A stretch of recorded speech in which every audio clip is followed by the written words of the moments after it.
Okay, so that's quarterbacks. We are going to now move on to running backs. This is the same format here. Let me go ahead and give you my guys on the bubble here. Just we'll do this first. I know I did it backwards with the quarterbacks, but I have Christian McCaffrey there. I have Kenneth Walker the third there. I have David Montgomery. I have Yamir Gibbs. Now, David Montgomery and Yamir Gibbs actually, the reason that they are outside the bubble is kind of working against being on the same team basically because their numbers are awesome, but their numbers are like borderline top 10. But then you think, okay, but they're on the same team. And so they're really close. And honestly, the Lions are awesome. The Lions have an amazing offense. It's crazy how good of an offense they have.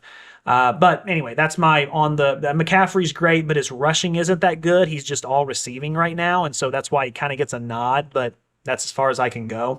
And then when it comes to Kenneth Walker III, again, the rushings per attempt isn't great, but he is playing his tail off and he's keeping the Seahawks ground game really in control of a lot of games. So I love to see that. But yeah, just not quite there yet as far as top 10. When it comes to number 10, we are looking at Devon Achane. I hope I pronounced that right. I'm so sorry. I'm bad with pronouncing, by the way, so you can feel free to make fun of me for that. But so yeah, for the Dolphins, I love what he's doing. Where his game is really amplified is when it comes to the passing game. Out of the backfield, this guy's awesome. I've won so much money betting because like the receptions will be like over 3, and I'm like, yeah, over 3, and he'll do 8. He's that good. His stats have been phenomenal this year when it comes to yards per attempt, 4.9. Sure, the rushing yards themselves might not be super high, but that's because he's kind of that dual threat, and I think he is a top 10 running back for sure. I just wish Miami would get the run game right a little bit more with him. At number 9, I have Kyron Williams. Listen, solid amount of rushing yards. He averages 4.5 a carry, which, when compared to other people on this list, is just okay. In the passing game, he hasn't been great. And when it comes to rushing touchdowns, he's only got 1. So, I mean, he's putting up solid numbers, 303 yards. He's 7th in rushing yards total. He's a great running back. I think he's a good utility tool. I think he actually can do a lot of different stuff, as far as just getting that yard when you need it. But nothing here is just eye-popping outstanding, and so he's in the top 10, but that's really all I can say about it. At number 8, we have Omarion Hampton. Now, this one was a surprise for me, but when we look at Omarion Hampton as far as his stats, 270 yards so far. He's averaging 67.5 a game, which is pretty darn good, but he also has 110 receiving yards. So he's getting it done in the air a little bit. He is kind of a dual threat out of the backfield, and he's playing for the Chargers, and it's really, really important they establish a run game. So I hope this guy gets going. I hope he continues to improve. In fact, I didn't even look at this before, but as this guy, he's a rookie. That's what I thought. So he's a rookie. Good for him. I hope he keeps going. It's great to see him in the top 10. Hopefully, sky's the limit there. All right. So next up, we have number 7, J.K. Dobbins. J.K. Dobbins is currently 4th in rushing yards, 5.7 per attempt. Just insane. Awesome. Only 3 touchdowns, but hey, that's still good. Broncos, I'm sure would like a few more touchdowns. Really not useful out of the backfield, though. And so, he's an amazing rusher. That's what got him to this spot. But the fact that there's no dual threat there at all is a little disappointing, and I think that they would really benefit from that. I'm sure, Denver's running a little bit of a two-back system, at least a little bit, because I know Sean Payton's system, and he's going to have Bo Nix thrown into the backfield a little bit more than that. But when it comes to rushing specifically and rushing the ball, Dobbins is doing absolutely phenomenal, and he deserves to be in that spot. All right. Next up, we have number 6, Derrick Henry. And look, I'll be real with you. Derrick Henry should be higher on this list, but the Ravens just aren't using him that much. They just don't. And I really think the Ravens would benefit from being a run-first team. I think if the Ravens said, listen, we're either running Derrick Henry down your throats or we're doing some like RPOs and Lamar takes it, I think their offense would just be stupid dangerous. I think it would just be scary. But they're not doing that. They're trying to let Lamar come back in the pocket. They're trying to let Lamar, run around, do his thing. And it's just not really working.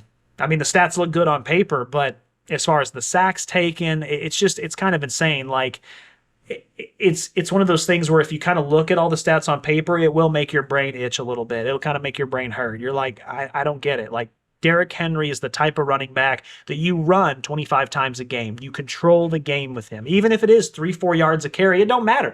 4 yards, 4 yards, and 4 yards is a first down. So you just keep doing that until you get to the end zone. But that doesn't seem like the type of team the Ravens want to be. And I don't know if that's going to affect it. It almost seems like maybe it isn't a good fit, but I hope it is, because it really makes them a scary duo. I just don't feel like they're using that tandem quite how I would, at least. But anyway, still a great guy.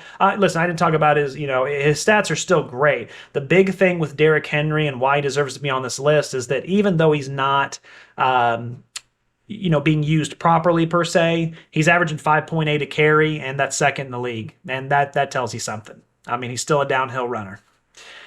At number 5, we have Travis Etienne Jr. And, Etienne has 394 rushing yards right now, which is just incredible. 6.1 a carry. That's number 1 in the league. He's averaging almost 100 a game.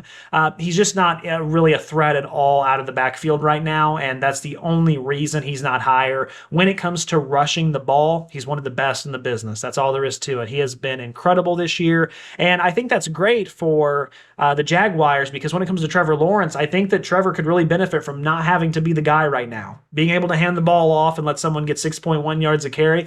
For those of you who are a little hard on math, 6.1 yards a carry means 6 yards the first down, 6 yards on second down. Oh, that's another first down. That's all there is to it. So that's incredible.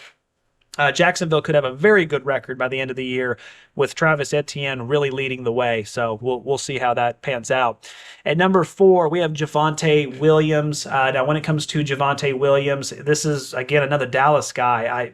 I'm very, very surprised. 4 touchdowns so far, 78 yards a game, 5 yards a carry, just really solid. And again, he's helping that run game for Dallas, which a lot of people thought was going to be dog water. And you know what? I got to raise my hand. I was one of them. This is a team that used to pride themselves on running with the ball and really just hasn't done it that well the last few years. And I thought Dak Prescott was going to have to take the brunt of everything.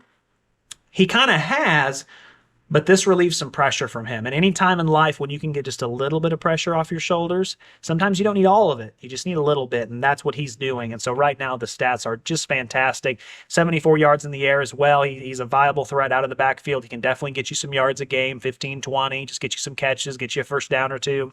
Love to see it. Next up, we have at number 3, James Cook III.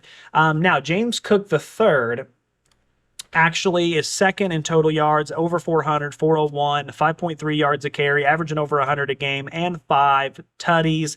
Honestly, just some of the best stats you'll see. And he has 89 yards in the air as well. So, I mean, he's a viable threat out of the backfield. He's a viable threat when he just has the rock in his hands.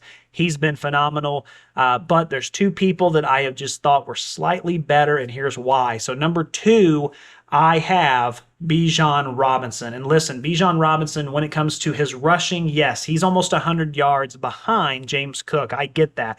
Bijan's only at 314. He's averaging 4.9 a carry, 78 yards a game, which is great. Only 1 touchdown, and this is where I really struggled with it. But the difference between Cook and Bijan is that Bijan has 270 receiving yards.